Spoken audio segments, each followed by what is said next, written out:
I've been studying and contemplating this subject for 50 years now. And I compiled my first collection of evidence by Xeroxing pages from books and taping them together with Scotch tape. There were no scanners in those days, no optical character readers held away any computers. There may have been a word processor somewhere, but I don't know.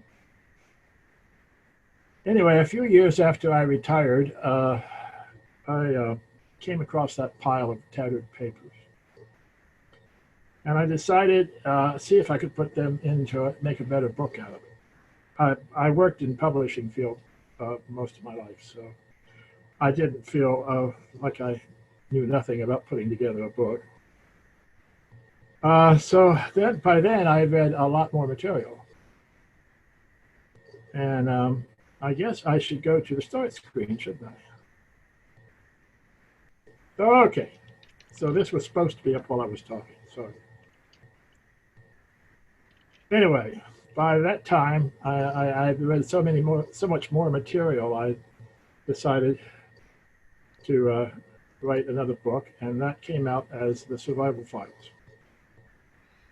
It ended up with only one case from my original collection.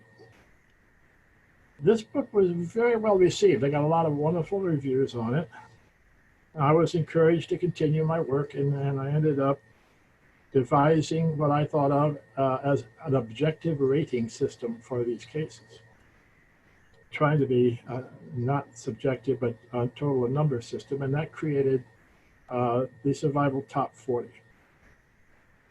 And then the Survival Top 40, and I am going to go through this pretty quick because it's not really my presentation. The Survival Top 40 then led to the second book of cases called The Afterlife Confirmed. Even more convincing cases from the Survival Files. Now, this and the Survival Files have been included in a book called the Hereafter Trilogy.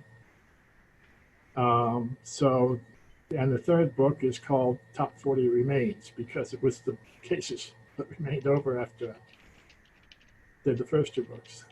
But anyhow, it's not produced separately. You get them all three in the Hereafter Trilogy. I'd like to devote my time today to presenting two cases. Strangely enough, neither of these cases have made it into the Survival File, or the Survival Top 40, I should say, and yet these cases concern events that might prove to be the two most critical steps that mankind has yet taken in coming to understand that there really is a life after death. To begin with, there was this 12-year-old girl who resided for a while in the hamlet of Hydesville, New York, upstate New York, USA. Actually, I will be talking about two girls, two young girls whose situations were remarkably parallel.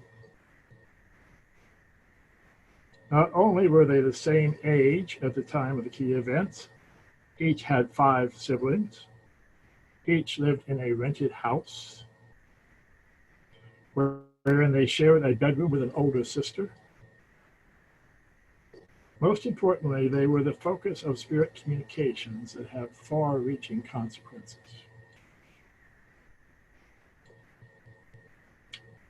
Noisy ghosts, otherwise known as poltergeists, have been knocking and rapping and throwing things around for centuries, if not longer.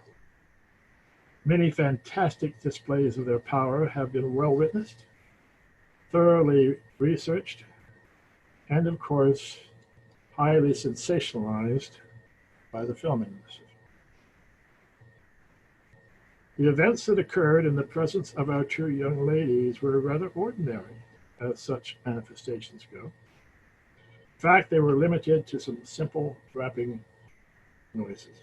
Yet, it was the reactions they invoked that make them historically important. Kate Fox was, as I said, a 12-year-old girl, living with her parents in a house they had rented while a new one was under construction nearby. Kate shared a bedroom with her sister Margaret, who was 15. Her other siblings were older, living on their own on Friday, the 31st of March, 1848, the day, or rather the night, when the significant events occurred. The Fox family were reputable farmers, members in good standing of the Methodist Church, and much respected by their neighbors as honest, upright people. Ever since they had moved in the past December, they had heard many strange noises. At first, they assumed that rats and mice were the source. As time passed, however, the noises began to assume the character of slight knockings heard at night in the bedroom, sometimes appearing to sound from the cellar beneath.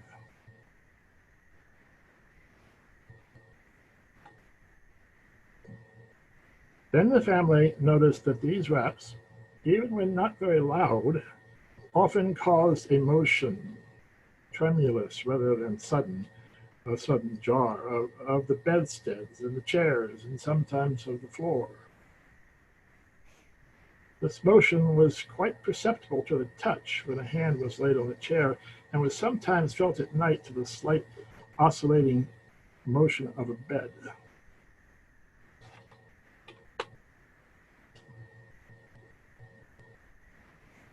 Mr. Fox and his wife got up night after night, thoroughly searched the house, but they discovered nothing. When the raps came on the door, Mr. Fox would stand ready to open the door the moment they were repeated, but this expedient too proved unavailing. Though he opened the door on the instant, there was no one to be seen. Next, he stationed himself outside of the door while his wife stood inside, but the knocks were heard on the door between them. Wearied by a succession of sleepless nights and fruitless attempts to penetrate the mystery, the Fox family retired very early on Friday evening, the 31st of March, hoping for a respite from the disturbances that harassed them. They were doomed to disappointment.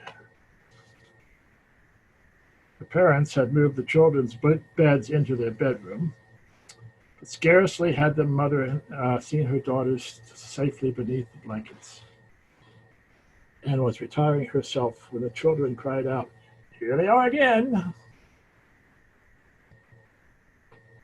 Their mother chided them and lay down, at which point the noises became louder and more startling. The children sat up in bed. Mrs. Fox called in her husband. The night being windy, he thought it might be the rattling of the sashes. You know, I never knew what sashes were. All my life, I grew up with the night before Christmas. Way to the window, I flew like a flash, tore open the shutters and threw up the sash. I always thought the guy was vomiting out on the lawn or something. It just didn't make any sense. The sash, of course, is the area that holds the glass in a window that moves up and down. Anyhow, he tried several, shaking them to see if they were loose. It was then that Kate pointed out that as often as her father shook a window, the noises seemed to reply. Being a lively child and somewhat accustomed to what was going on, she turned to where the noise was, snapped her fingers, and called out, "Here, old split foot, do as I do." The knocking instantly responded. Throughout history, there have been others, as you may be aware. We have also noticed that their noisy ghosts would sometimes follow their lead and rap responses to their own raps. But Kate Fox raised her hand, moved her finger across her thumb in a snapping motion, but she made no sound.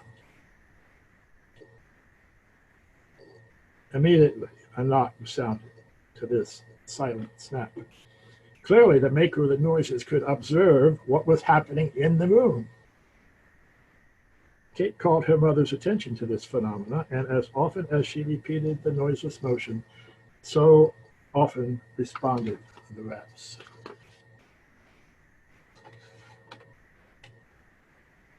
Inspired by her daughter's bravado, and no doubt reassured by not seeing any lightning bolts or smelling sulfurous fumes, Mrs. Fox began to pose questions to this mysterious force.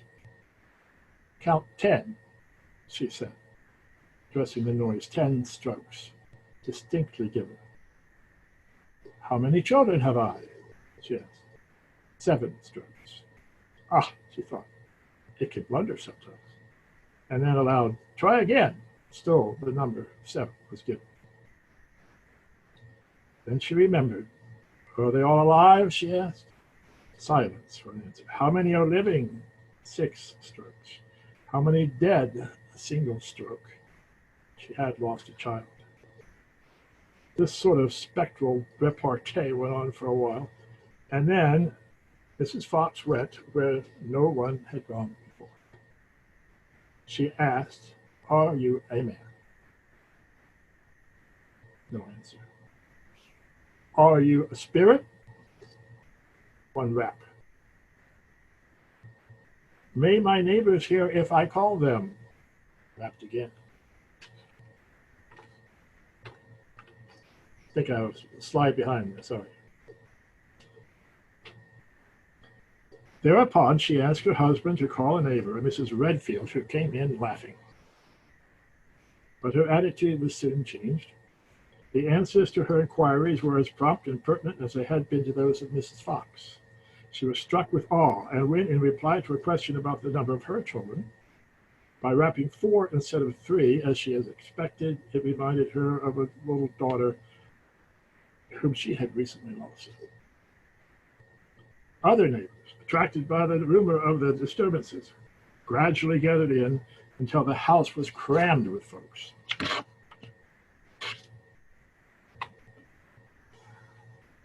Mrs. Fox, and this is important, Mrs. Fox left for the home of Mrs. Redfield.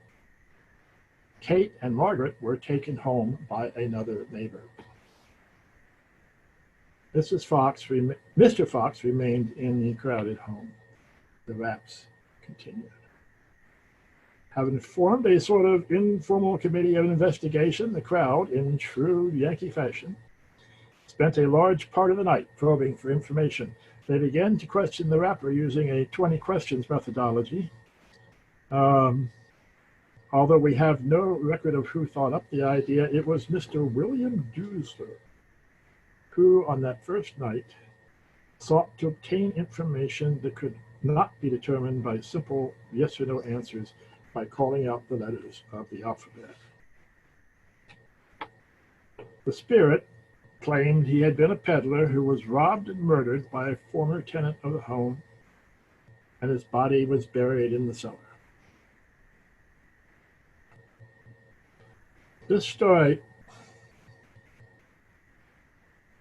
was supported by the testimony of several neighbors. One had been a tenant in the house prior to the time of the murder, had never had any kind of experiences like that. Another, who had rented the home after the alleged murder had moved out, testified that he and his family had been pestered by the same sort of rats, although they had not thought to try and converse with those instigating force. Yes, I'm still a little behind, sorry.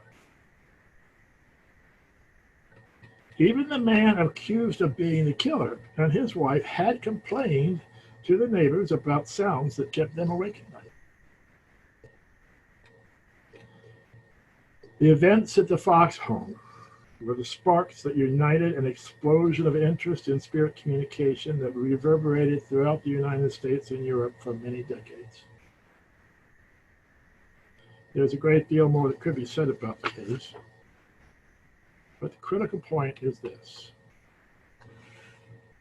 In all the previous encounters with rapping phenomena, we have no records of anyone ever thinking to interrogate the source of the noises about itself in such a way that it could respond with detailed answers. In prior instances, the witnesses apparently assumed that the source was some sort of shade or demon, just as Kate originally did when she addressed it as Old Splitfoot. But Mrs. Fox bravely and respectfully asked the simple question, "Are you a man?" Thus beginning a conversation with spirits that continues to this day. The Fox family and their neighbors should forever be honored for their key role in reconnecting physical man with his spiritual essence. But now it's time to move an ocean away and forward 126 years to another Friday evening, where another 12-year-old girl and her sister have heard the same sort of strange sounds. Teresa Andrews and her sister Maria were living in the London suburb of Andover when they began to hear knocking sounds on their bedroom wall. While they lived they had a bedroom that shared a wall with a neighbor. They assumed the neighbor was making the noise. They soon abandoned that idea because they found that the knocks would respond to Teresa's questions, even when she whispered the questions so softly that Maria could barely hear them from the adjacent bed.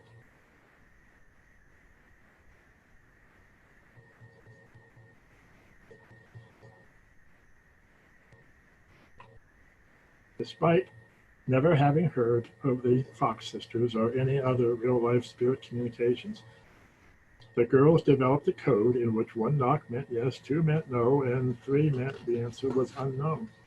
It only took a few days before the code became enhanced so that the letters could be indicated by the number of raps indicating their position in the alphabet.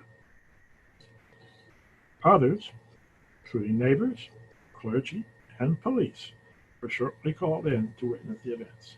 All of them heard the raps. No one could explain their origin. The Andrews family all took part in questing as if it were a game. The game sort of lost its attraction, however, after a woman claiming to have psychic powers visited the home and declared that the raps were caused by the spirit of a young boy who had been murdered in a house and whose body was buried under the floorboards.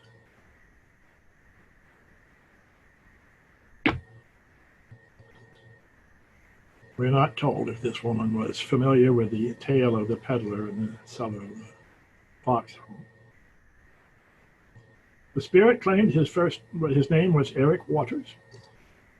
His lack of maturity he displayed did indicate that he had died quite young, but he was never provided enough information to allow his previous existence to be verified. The suggestion of foul play bothered the family, and their discomfort seemed to infect the spirit rapper, for the sessions became more erratic afterwards.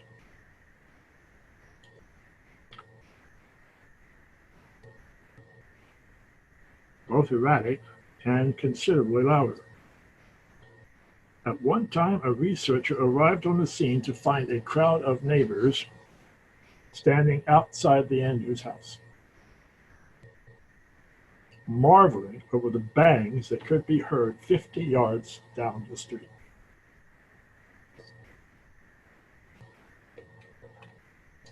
Beyond the ages and the living conditions of the witnesses, or if you will, the victims, there are other parallels for the Fox family's experience. Although the manifestations generally occurred in Teresa's presence, sometimes they happened when she was not in the room. The spirit was capable of moving the location of the raps from the walls to the furniture. The spirit could see the people and objects in the room. Several times it was shown cards and correctly wrapped the corresponding number on the card, playing card. This occurred even when no one in the room knew what the number was being shown. And sound seemed to be anticipated by a mounting vibration on the surface.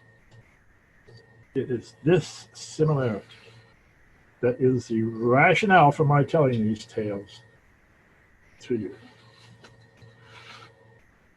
The Andover knockings are even less evidential than the ones that took place at Hydesville. Yet they, too, triggered a new development in human-to-spirit converse.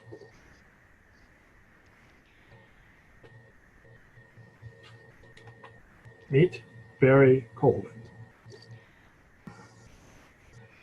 founder and managing director of IPS Chemicals Limited. In addition to his skills as a polyurethane technologist, Colvin describes himself as a poltergeist-chasing guy. Most of what we know about the Andover case comes from his work and reports in the Journal of Society of Psychical Research.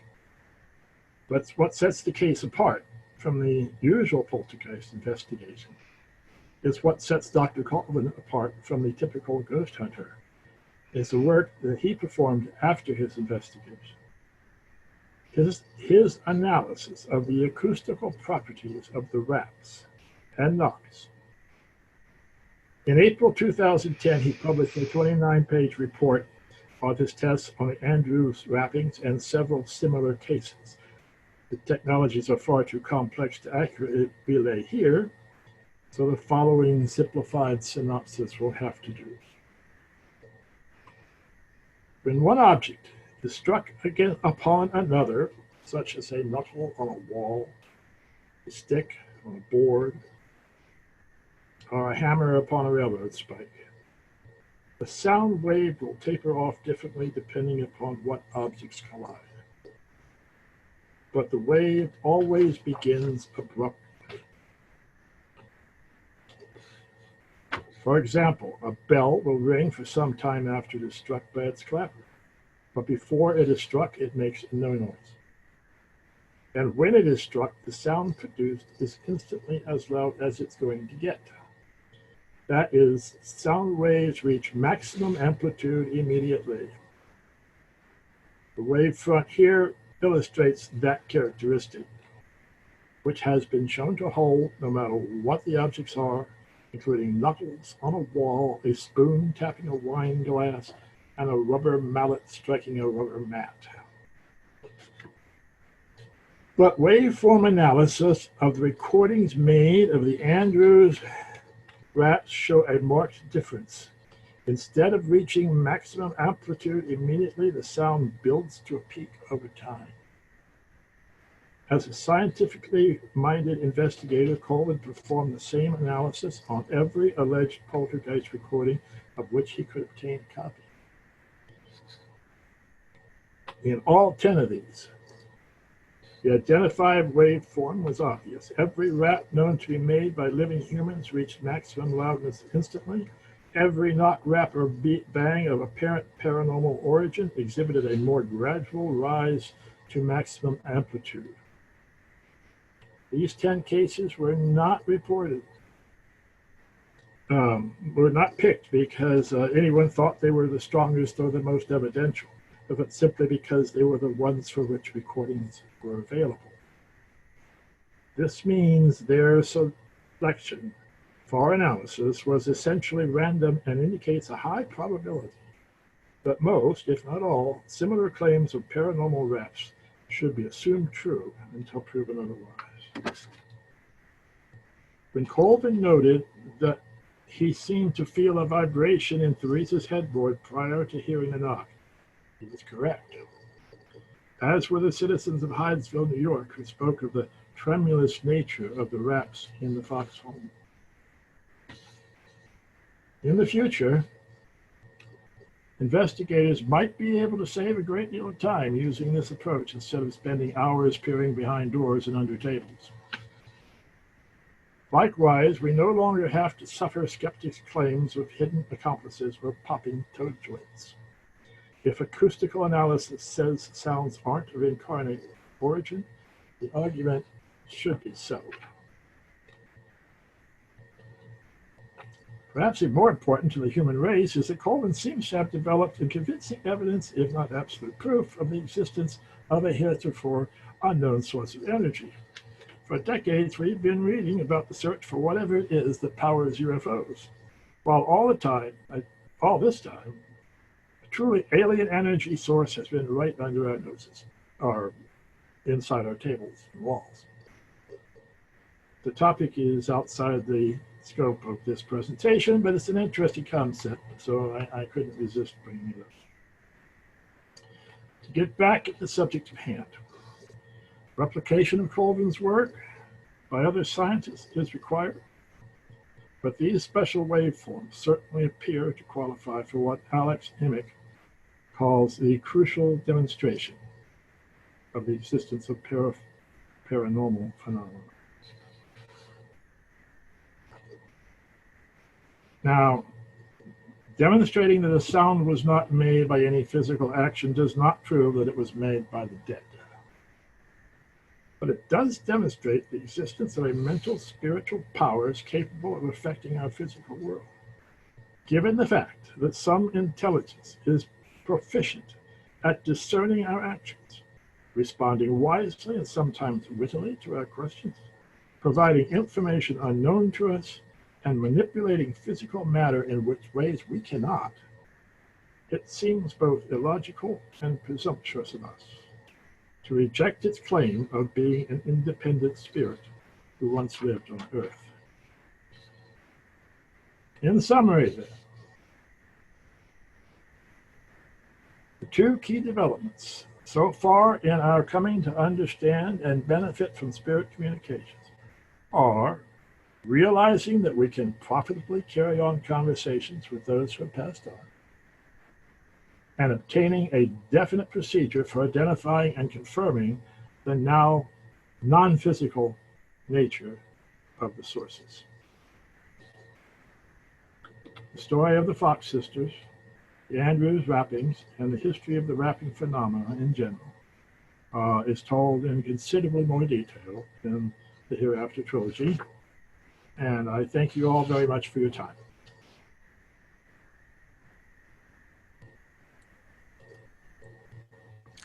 Wow. That is absolutely fascinating, Mars. Really very, very interesting. Things I've never heard before. Okay.